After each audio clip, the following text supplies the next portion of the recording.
The Machine Empire from C.M. Kozeman's All Tomorrows is the name of the empire comprised of a mechanical future human species known as the Gravital. The Gravital come in a wide range of physical forms, with 3 examples being given in the book. The most notable of these forms is the orb-shaped variety, which can be seen here, one in the foreground and one in the background. The Gravital began life as a Q-created species called the Ruin Haunters.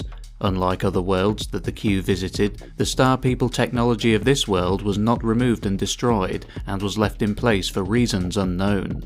This would cause the Ruin Haunters, in time, to believe that they were the chosen ones, gifted with ancient tech for divine purposes. It is for these reasons that the Ruin Haunters would never open up to or engage with the Second Galactic Empire, coldly and arrogantly dismissing them. Later on, with the expansion of their world's sun, life would become extremely difficult for the Ruin Haunters on their now baking hot world.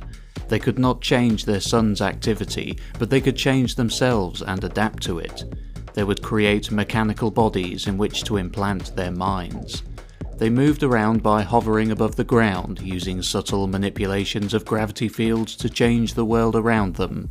Over the ensuing millions of years, the Machine Empire would plot the destruction of the Second Galactic Empire, who they had deemed unworthy of the ancient, worshipped Star People. When the time was nigh, the machines would exterminate the peoples of each of these worlds. They did this over a 10,000-year period by using million-mile-wide sails to block out their suns, blanketing their worlds in darkness and freezing them out of existence. This would take place on all but one world, that of the Killer Folk, who, for reasons unknown, required a direct assault to subdue them. All but one race would be brought to extinction through these means, but it must be remembered that the Gravital didn't undertake this genocidal campaign as a form of racism towards the other future humans. It was done with the banality of an engineer tearing down an abandoned building, according to the author. The Gravital could simply no longer acknowledge the other species' humanity, and so to them it was seen as more of a pest extermination, destroying lesser life forms that were encroaching on their territory and causing them grief. But despite all of this genocide, the Gravital were still very much human in their ideas, dreams and faults. While the Machine Empire had, by the end, wiped out all of the other future human civilizations, a small number of one species had somehow managed to survive. These were the Bugfacers, who were quickly snatched up by the Machine Empire and forced into slave labour. Some were placed into artificial environments and allowed to live in a strange parody of their natural existence for the Gravital's entertainment. Sounds horrible, no? Well, if you've ever been to the zoo, then you're not allowed to feel outraged. Others were made into one-off creatures, doomed as there were only one in existence. They would become known as the Subjects. But with these modifications, new schools of thought would begin to emerge among Gravital thinkers. They wanted the organic life forms to enjoy the same peaceful lives that the machines had. After this, the Machine Empire would reign for 50 million years.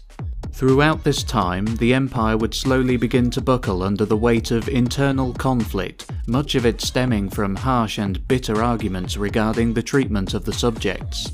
Some wanted them to remain as tools and slaves, while others wanted them to be full citizens with all the same rights as the machines.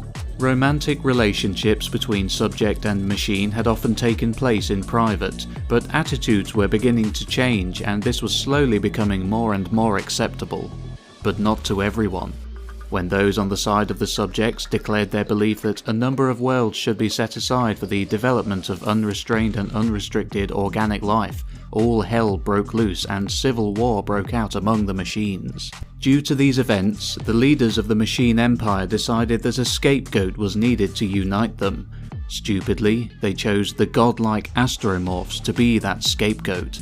The machines waged a suicidal war on the Astromorph Empire. It didn't go in the machines' favour.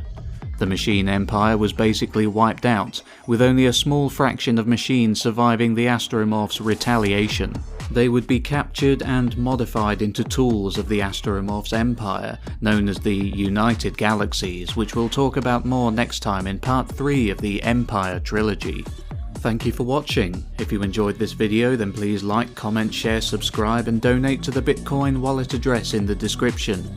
This has been Beware the Q, and I'll see you in the next video. Take care.